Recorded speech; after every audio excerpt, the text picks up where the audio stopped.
नंद्रे burger जिसने ODI cricket में India के अगेंस्ट अपना डेब्यू किया था और वहां पर भी उसने बिल्कुल कहीं भी टिकने नहीं दिया, कहीं भी उसने जो है वो सूखा सांस नहीं लेने दिया। 3 वनडे इंटरनेशनल मैचेस उसने खेले, लेकिन भाई कमाल की बॉलिंग की थी उस बंदे ने।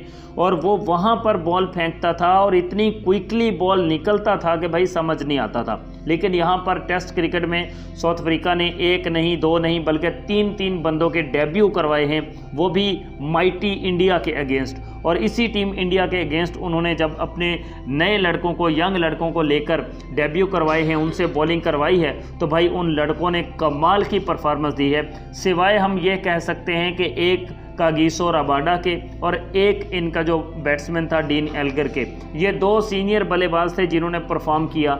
बाकी भाई साहब सारे के सारे यंग लड़के थे जिन्होंने परफॉर्मेंस दी। वो डेब्यूटेंट जिसने 50 स्कोर की, वो मार्को जेनसन जिसने 76 बनाए, वो नंद्रे बर्गर जिसने पहली इनिंग्स में 50 रन देकर 3 विकेटें ली, दूसरी इनिंग्स में भी वो 4 विकेटें ले गया। और 4 विकेटें जो थी वो इतनी इंपॉर्टेंट विकेट्स थे जो मार्को जेनसन जो इसने नंद्रे बर्गर ने लिए कि भाई कमाल हो गया। भाई वीडियो को लाइक कर दें, आप चैनल को सब्सक्राइब कर दें, क्योंकि टाइम टू टाइम क्रिकेट की तमाम अपडेट्स यहाँ पर मिलती हैं, बातचीत यहाँ पर होती है। नंद्रे बर्गर जिसने डेब्यू के बाद जो है वो कमाल की परफॉर्मेंस दी है भाई। आज भी उसने दूसरी इनिंग्स में 4 विकेट्स लिए हैं। और अगर उसके 4 विकेट्स की हम लोग बात करें तो उसके ये 4 विकेट सबसे पहले शुभमन गिल की सूरत में आया, जिसने पहली इनिंग्स की बात हो रही है यशस्वी जायसवाल को, फिर उसने नंद्रे बर्गर ने शुभमन गिल को 2 रन्स पर आउट किया और उसके बाद उसने राहुल को 101 रन्स पर क्लीन बोल्ड किया। ये 3 विकेट्स उसके पहली इनिंग्स में आए थे। 15.4 ओवर्स में 4 मेडन उसने डाले थे और 3 विकेट्स उसने लिए थे। लेकिन भाई साहब दूसरी इनिंग्स में तो उससे भी ज़बरदस्त किस्म की परफॉर्मेंस उसने दे दी है भाई। दूसरी इनिंग्स में तो उसने उससे भी ज़्यादा कमाल कर दिया है, बिकॉज दूसरी इनिंग्स में इसी नंद्रे बर्गर ने 10 ओवर्स डाले हैं, 3 मेडन्स डाले हैं, 33 रन्स देकर उसने 4 विकेट्स लिए हैं। और उसके 4 विकेट्स को अगर हम कंपेयर करें तो एक बार फिर से जायसवाल को उसने आउट किया है 5 रन्स पर। जायसवाल को एक बार फिर से उसने आउट किया और उसके बाद उसने केएल राहुल को एक बार फिर से आउट किया। मतलब पिछली इनिंग्स में भी इन्हीं दोनों को आउट किया था, इस इनिंग्स में भी इन दोनों को शिकार किया। उसके बाद रविचंद्रन अश्विन को आउट किया और फिर उसके बाद मोहम्मद सिराज को आउट किया।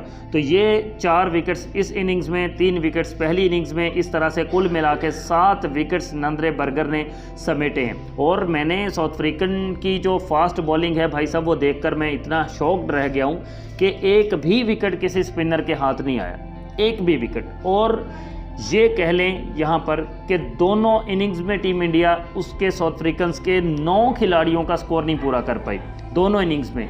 मतलब उनके जो कैप्टन साहिब हैं टेम्बा बवुमा, वो कोई इंजरी विंजरी का शिकार हैं, वो आए ही नहीं थे बैटिंग करने के लिए।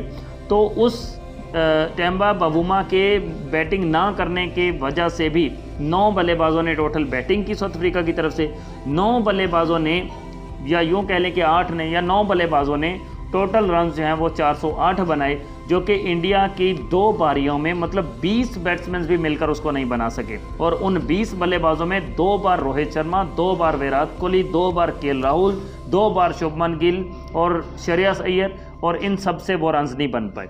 साउथ अफ्रीका को साउथ अफ्रीका में हराने के जो ख्वाब हैं और जो स्टार स्पोर्ट्स पर ये कमर्शियल आती है कि मुश्किल है लेकिन मज़ा आएगा, तो भाई साउथ अफ्रीका वालों ने कहा कि भाई मज़ा भी नहीं आएगा, हम मज़ा भी नहीं आने देंगे और हरा भी देंगे और सीरीज़ जीतने भी नहीं देंगे, लेकिन ये मज़े शज़े वाली कहानी भूल जाएं। और उन्होंने मज़ा करीब भी नहीं फटकने दिया, मज़ा आने नहीं दिया। और एक इनिंग्स और 32 रन से पहले ही टेस्ट मैच में हरा कर उन्होंने कह दिया कि भाई जीत सकते हो तो जीत लो।